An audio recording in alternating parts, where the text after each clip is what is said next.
I'll just introduce Nadia briefly because I was lucky enough to visit the studio that Nadia works in a week or so ago. And it really is quite an interesting, I had an interesting sense of a different kind of uncommon ground.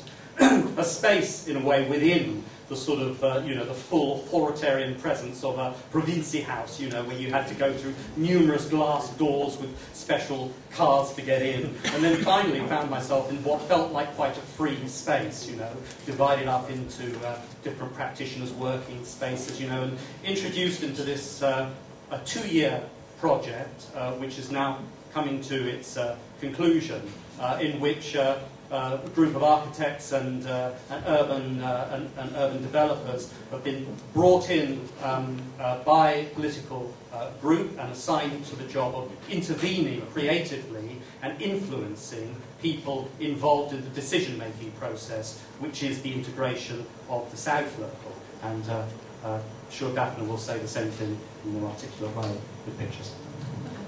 Thank you very much, David.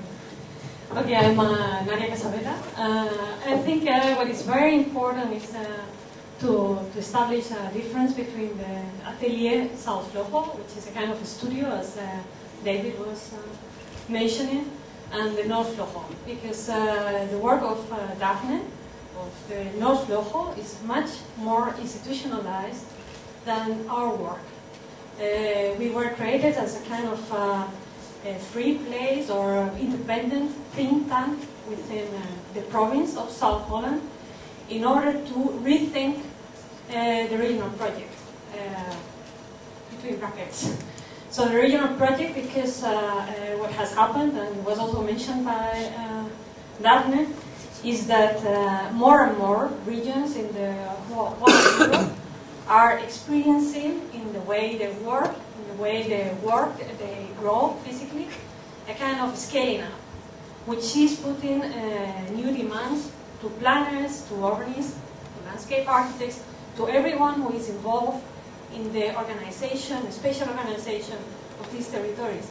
But not only that, it's also putting new kind of demands on the briefs they have to answer, in a way. Daphne was mentioning already about the conference position.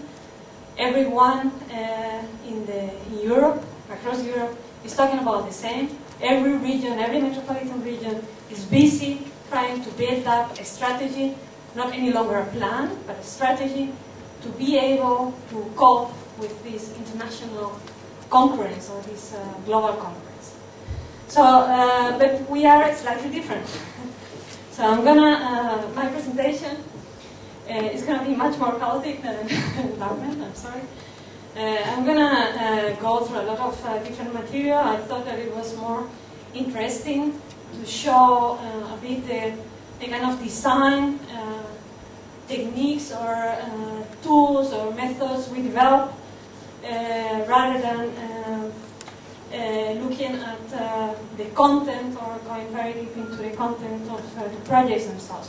So I'm afraid it's going to be kind of a bombardment of images. I'm sorry for that. When you are tired, just shout. Now we'll start. So I'm going to skip this. This is also what Daphne was mentioning. It's about this kind of regionalization of planning and the positioning of every metropolitan region in a bigger context. I think every one of us is used to this kind of things. Daphne was also talking about the division of the Randstad into North and South Vleugel. This is something that you could say it is a past story. It was kind of launched around 4 to 5 years ago by the government. The Randstad was considered to be too big to be managed from the central government as a kind of global metropolitan region which could compete on this global level. So it was decided to split it in two wings because of also because of differences on economic development.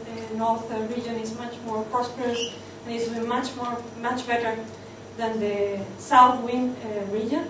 But slowly on, and thanks to the last government, this kind of splitting of the Randstad is coming to an end. And now more and more the government is talking again about the Randstad as a whole. But yeah, this is about the kind of the administrative complexity you have to deal with. There are a lot of parties involved, coming from very different sectors. This also is very much a planner's story. Daphne was also showing that. This is about the kind of new context, new circumstances, new spatial phenomena we have to deal with, which is yeah, an incredible growth of urbanization, a growth which is kind of disrespectful towards, for instance, water or green structures that were very present in the territory for centuries. But also it's a symptom of the dynamism of this area. I mean, we are not talking about Liverpool, or we are not talking about Eastern Germany. We are talking about a metropolitan region with a high pace of transformation and high demands put in on the need to keep on growing, to keep on creating new housing and working areas, and I think that is really important. So, and then we come in, we are, as I said, the Atelier Zuidvleugel, the studio Zuidvleugel. We were set up as an independent think tank for 2 years' time. This was 2 years ago, so we are about to shut down, to close our doors.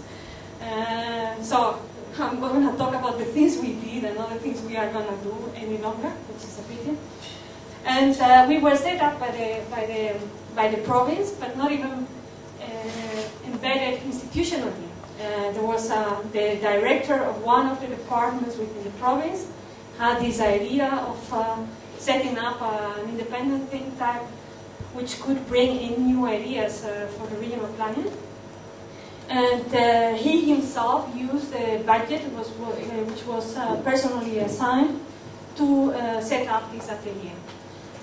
This atelier is directed by external office of architects and urbanists, Max One, which has work also in London, by the way, in Barking-Ridge, and an international Dutch office.